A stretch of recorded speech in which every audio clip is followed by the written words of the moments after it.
जय श्री राम दोस्तों। आप सबका उन्नति एस्ट्रो वाला के यूट्यूब चैनल पर बहुत बहुत स्वागत है। ये वीडियो आने वाली महाशिवरात्रि के उपलक्ष्य में एक सेलिब्रेशन की तरह किया जा रहा है। सेलिब्रेशन कैसे कि मेरी जो नॉलेज है, मैं स्पेशल ओकेजन्स पे महादेव की कृपा से वो बाकी सब लोगों के साथ शेयर करता हूँ। महादेव की कृपा से कैसे?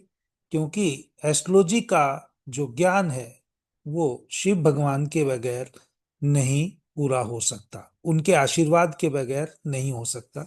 क्योंकि उन्होंने ही पहले जो एस्ट्रोलॉजी के सूत्र हैं कहानियों के रूप में माता पार्वती को सुनाए, और उसी से ये आगे बढ़ता चला गया। ऋषि, ये ज्ञान ऋषियों के पास आया, ऋषियों के पास उनके शिष्यों के पास, और आगे फिर आम आज के टाइम पे कलयुग में आम जनता के पास। तो हो सकता है कि हम कोई पिछले जन्म का कोई ऋषियों से नाता हो, या कभी पिछले जन्म में कोई तपस्या की हो, या इस कलयुग के युग में ये एस्ट्रोलॉजी या ज्योतिष सीखने का जो महादेव की आशीर्वाद से मौका मिला, तो उस चीज को मैं एक इस मौके पर महाशिवरात्रि के जो एक स्पेशल रूल है वो कुछ आप लोगों के साथ, जो मेरी नॉलेज के हिसाब से है, जिसकी मैं प्रैक्टिस करता हूं, वो शेयर करने जा रहा हूं। अगर आपको ये वीडियो अच्छा लगे तो आपसे रिक्वेस्ट यही रहेगी कि आप चैनल को सब्सक्राइब जरूर करें। यहाँ पर इस वीडियो को लाइक भी करें, कमेंट भी करें, और हो सके तो आजकल जो हाइप का ऑप्शन आता है उसको भी दबाएं।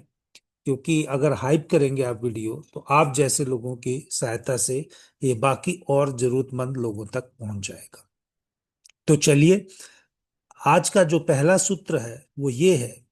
जब भी आप कुंडली में देखेंगे कि थर्ड हाउस का लॉर्ड, जब भी आप देखेंगे कि कुंडली में तृतीय भाव का स्वामी अगर छठे भाव में जाके बैठ जाता है, तो उस जातक के जीवन में कॉन्फ्लिक्ट हो सकते हैं अपने दोस्तों के साथ, अपने सिबलिंग के साथ। दोस्त कौन से? जो वर्किंग प्लेस वाले होंगे।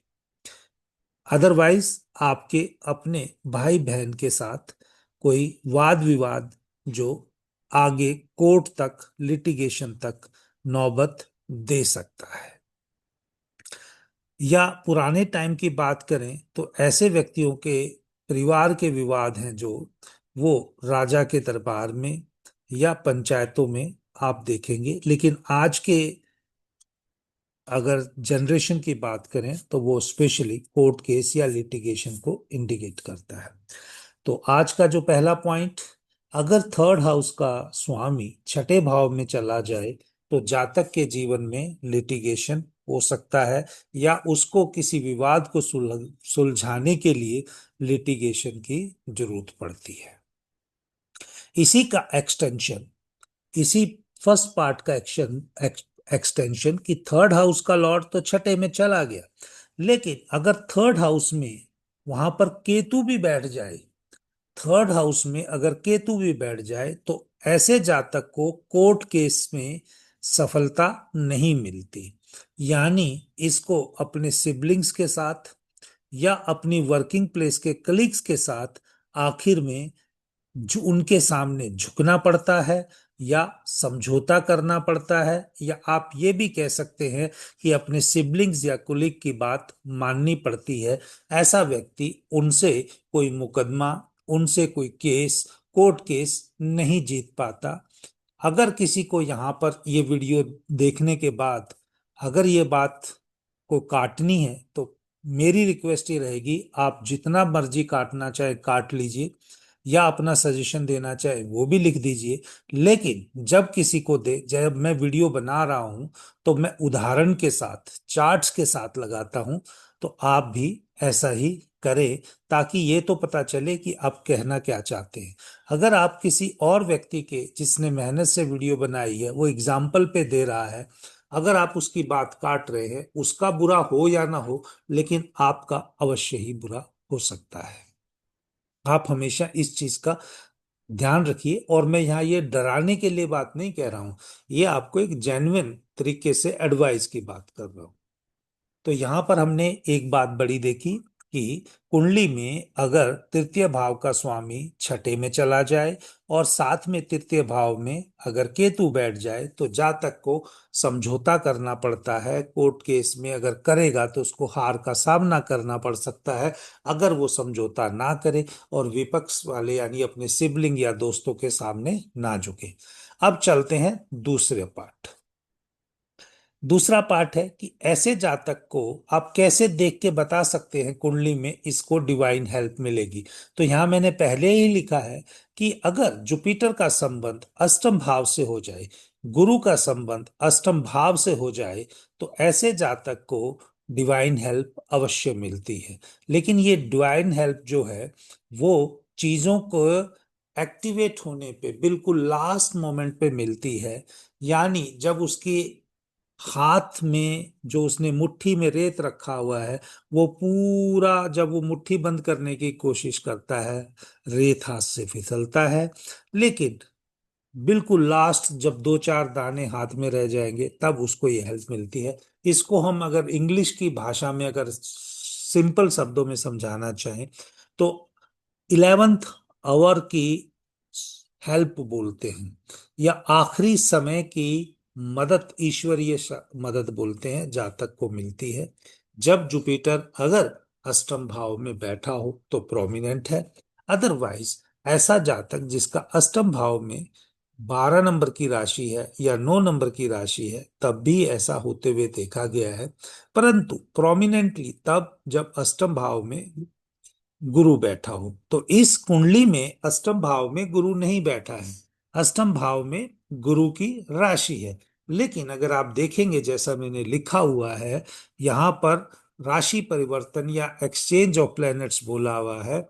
गुरु जो है वृश्चिक राशि में है, मंगल जो है धनु राशि में है, तो राशि परिवर्तन यानी गुरु और जुपिटर और मार्स का एक्सचेंज है। तो इस वजह से गुरु मंगल चला जाएगा सप्तम भाव में और गुरु आ जाएगा अष्टम भाव में। तो यहाँ पर भी ये ऐसा लग रहा है कि जातक को आखिरी समय पे कोई डिवाइन हेल्प मिलेगी। अब यहाँ पर मैंने एक चीज और कही कि जहां पर भी आपकी 9 नंबर की राशि है या 12 नंबर की राशि है, वहां पर आपको हेल्प मिलती है। तो 9 नंबर और 12 नंबर की राशि यहाँ पर एक अष्टम भाव में है, यानी पेन आने के बाद मदद मिलेगी। 12 नंबर की राशि 11वें भाव में है, सोशल सर्कल में। तो सोशल सर्कल के लोगों से भी इसको जातक को मदद मिलेगी, लेकिन मिलेगी कब? बिल्कुल आखिरी समय पे, या जब जातक उस चीज को लॉस कर चुका होगा या उस चीज में फंस चुका होगा। क्योंकि एकादश भाव यानी 11th हाउस का स्वामी जहां कहीं भी बैठता है वो वहां पर बहुत ज्यादा फ्लक्चुएशन लेके आता है। जैसे इस कुंडली में देखोगे कि 11th हाउस का लॉर्ड जो है वो गेन का लॉर्ड है, वो 7th हाउस में गया है। तो इसका जातक के पहली वाइफ की जिंदगी में या इसके पहली बार जब बिजनेस करेगा अवश्य ही कोई ना कोई दिक्कत आएगी। या आप ये कहें कि जुपिटर मंगल से एक्सचेंज करके जाएगा तो भी 8th हाउस के जिंदगी में, यानी पहले पेन होगी, पहले इसको दुख आएगा सडनली, और फिर सडनली किसी की हेल्प भी इसको मिलते हुए दिखाई देगी। तो दोस्तों, इस महाशिवरात्रि के स्पेशल ओकेजन पर जो मैंने बहुत सारे चार्ट्स में लगाकर देखा है, जो मेरी नॉलेज है प्रैक्टिकल, वो आपको दो बिंदुओं के साथ मैंने शेयर की। अब ये सब चीजें अगर वैदिक एस्ट्रोलॉजी आप अच्छे से जानते हैं तभी हो सकती हैं। ये सब चीजें जो मैंने दो बात बताई, ये तभी हो सकती हैं जब उसकी कुंडली का लग्नेश, यानी इस कुंडली का लग्नेश कौन बना? शुक्र। शुक्र पीड़ित हो। अगर वो पीड़ित होगा तभी ना जातक के जिंदगी में कोई ना कोई दुख आएगा। अब इस जातक की जिंदगी में जो मैंने ये कहा, ये डिफिकल्ट सिचुएशंस कब आई? तब आई जब जातक ने किसी धार्मिक स्थान पे जाके या किसी गुरु के आश्रम में जाके या अपने पिताजी की बात काटी होगी या इसने कोई लॉन्ग डिस्टेंस ये लंबी यात्रा के दौरान कोई गड़बड़ की होगी या धार्मिक स्थान पे कोई गड़बड़ की होगी, तभी इसकी जिंदगी में ये दिक्कतें एक्टिवेट होंगी। तो ऐसे जातक को धर्म के प्रति बड़ा सावधान रहना चाहिए, पिताजी के बड़ा प्रति सावधान रहना चाहिए या अपने बॉस के प्रति बड़ा सावधान रहना चाहिए। जब ये सावधान नहीं रहेगा तो ये चीजें घटेंगी। और इन्हीं चीजों को अगर आप वेरीफाई करना चाहें तो ये वेरीफाई कर सकते हैं जब आपको बहुत अच्छे से महादशा यानी विंशोत्तरी महादशा लगाने का कंसेप्ट पता हो। अब लगाने के लिए तो त्रिभागी महादशा लगा सकते हैं, योगिनी महादशा लगा सकते हैं या कालचक्र महादशा लगा सकते हैं, लेकिन क्योंकि प्रोमिनेंटली आपको आसानी से चीजें जो हैं वो विंशोत्तरी से समझ आ जाती हैं, तो इस जातक की जो विंशोत्तरी के हिसाब से अगर देखेंगे बुध की महादशा चल रही थी और उसमें अभी प्रेजेंटली शनि का जो अंतर चल रहा है, इस दौरान इस जातक को जेल जाना पड़ा। और जेल गया तो कोई पुराना चेक बाउंस का केस है, उसके तहत इसको जाना पड़ा। और किस चीज का अब वो हेल्प मिल रही है कि अब इसको फाइनेंशियल हेल्प इसके सोशल सर्कल की वजह से मिलके अब ये उसको रीपे करेगा और ये बाहर आ जाएगा। तो ये बाहर आ जाएगा रीपे करने के बाद। ये कहाँ से पता चला? क्योंकि कुंडली में सेकंड हाउस और 11th हाउस ये धन भाव है। तो सेकंड हाउस का स्वामी कौन बना? बुध। और बुध की ही महादशा चल रही है। और हाउस ऑफ सॉल्यूशन जो है वो भी 5th हाउस है, उसका भी स्वामी कौन है? बुध है। कहाँ बैठा है? सोशल सर्कल में। इसी प्रकार से जो शनि है, शनि स्वामी बना नवम भाव का और दसम भाव का, यानी कार्य या धर्म के रास्ते में जो भी कोई कार्य से एक्टिवेट होगा उसका वहां की वजह से इसको लॉस या वहां की वजह से इसको जेल जाना पड़ेगा। क्योंकि शनि 12वें भाव में जो आइसोलेशन का कारक है या जो आप कह सकते हो जेल का कारक है, वो जब भी कोई विंशोत्तरी महादशा के अंदर 2/12 की जब प्लैनेट्स की आपस में रिलेशन रहता है तो उस टाइम पे ये दिक्कत आती है। और इस दिक्कत 11 और 12 भाव के विशेष रूप से होने से ये आई। परंतु क्योंकि कुंडली में लग्नेश भी भाग्य के भाव में बैठा है और गुरु जो स्वामी है वो डिवाइन हेल्प के लिए भी एक्सचेंज कर रहा है मंगल से। और आप देखेंगे शनि और मंगल ना सॉरी शनि और बुध, शनि और बुध के जो नक्षत्र हैं वो 4, 8, 12 नंबर राशि में विशेष प्रकार से आते हैं। तो 4, 8, 12 राशियों में आने की वजह से इस जातक का जो अभी पीरियड चल रहा है उसके हिसाब से इसका जो है 4 नंबर के जो नक्षत्र आएंगे, यानी जो पुष्य नक्षत्र आएगा इसका शनि का, और अश्लेषा जो नक्षत्र आएगा वो आएगा बुध का। तो पुष्य और अश्लेषा में देखेंगे गुलिका पुष्य नक्षत्र में है और केतु जो अश्लेषा में है।